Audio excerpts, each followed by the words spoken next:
Good morning, 819S.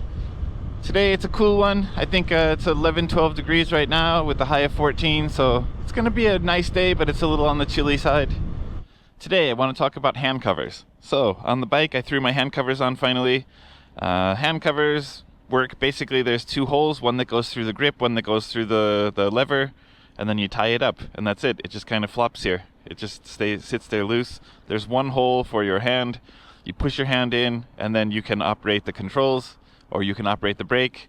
And there's a thumb pad here. There's a thumb pad right here that allows you to operate the turn signals, the horn, and the high beams. And then you can operate the starter on this side.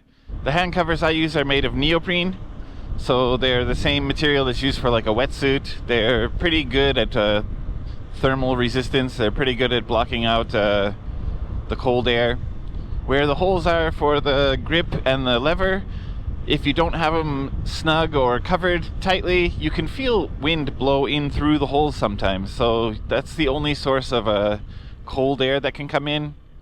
When the sun's beating down, you can feel it hit the black on the top, and it will warm the grip up a little bit more too. In the evening, obviously, it doesn't do that. If you know where your controls are and you can operate them without looking at them, which I think most motorcycle and scooter riders should be able to do, then running these is absolutely no problem. My wife, in the beginning, she used to have to look down and find the control and then push it. And I think that was a little bit more dangerous because she was focused on where the controls were as opposed to what's in front of her as she's moving. Now I believe she can just hit the controls without looking, which is a lot safer. The other thing you have to be careful of is taking your hands out and putting them in. If you don't have your technique down, then it can cause a few problems. One of the problems is when you take your hand out, now I have to find where the hole is and push my hand in, and when I push my hand in, it can push the handlebar, right? So you have to be a little bit careful, and I push my hand in a little deeper than it needs to be and then pull it back out a little so that the elastic band will push up my wrist a little bit to keep my body warmer. If I have gloves on, it's not as big of a deal. These grip covers are basically made for scooters. There are some that can be used on motorcycles instead. For my CRF, I have a pair that's made by Zeta that fits over the bark busters, over the bash guards. So I'll show you those in a future video.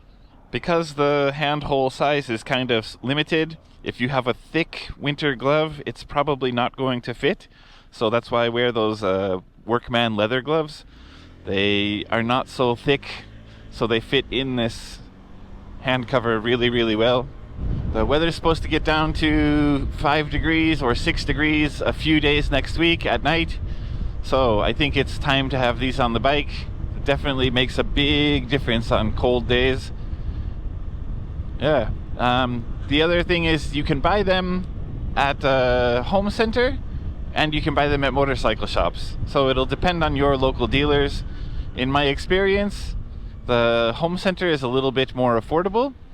The motorcycle shops tend to be a little bit pricier. And the bigger ones that fit over motorcycles are definitely a little bit more expensive.